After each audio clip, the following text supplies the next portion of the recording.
strobe, flash, lots of different words for it. However, in the middle of the day, it wouldn't normally make sense to use your strobe or use your flash. However, all of the cameras now have built in a pretty powerful flash. Now, sometimes they're not strong enough to do what I'm about to show you, but have a look at these images. I've shot these using a strobe.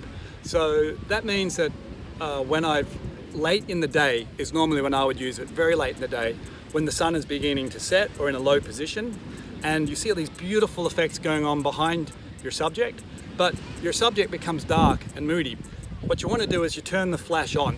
So you have to use the setting that forces your flash to stay on. There are usually 3 settings. One is automatic, you don't want that.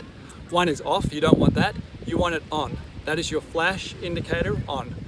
When you use that symbol, that means that the camera will fire the flash no matter what the light tells it to do.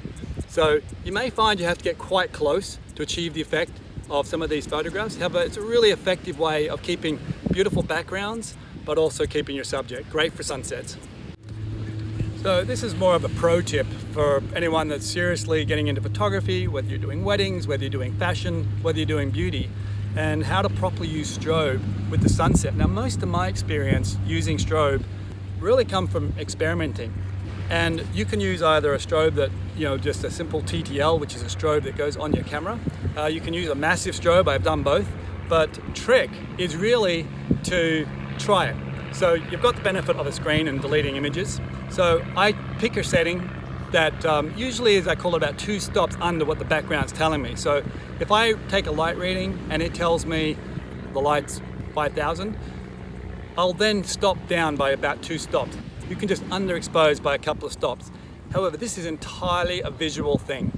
If you take a photograph, have a look at it. If you like what's happening, great. If you think it's still too bright in the background, just close more stops. There is no wrong to this.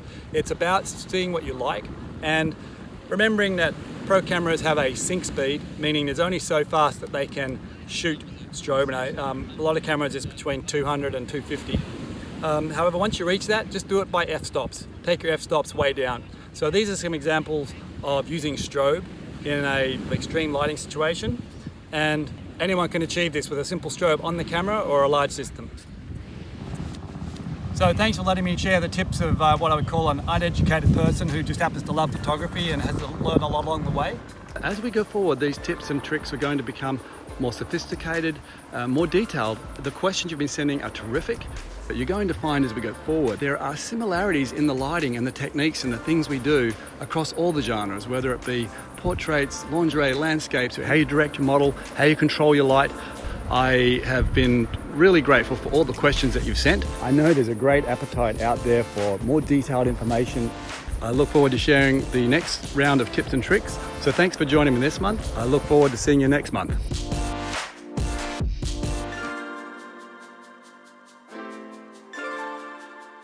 So some of the problems we have in Australia when we're shooting swim is sharks occasionally. And that's why we have these guys. So that little special Australian tip is not so much a photography tip, it's more of a stay alive tip.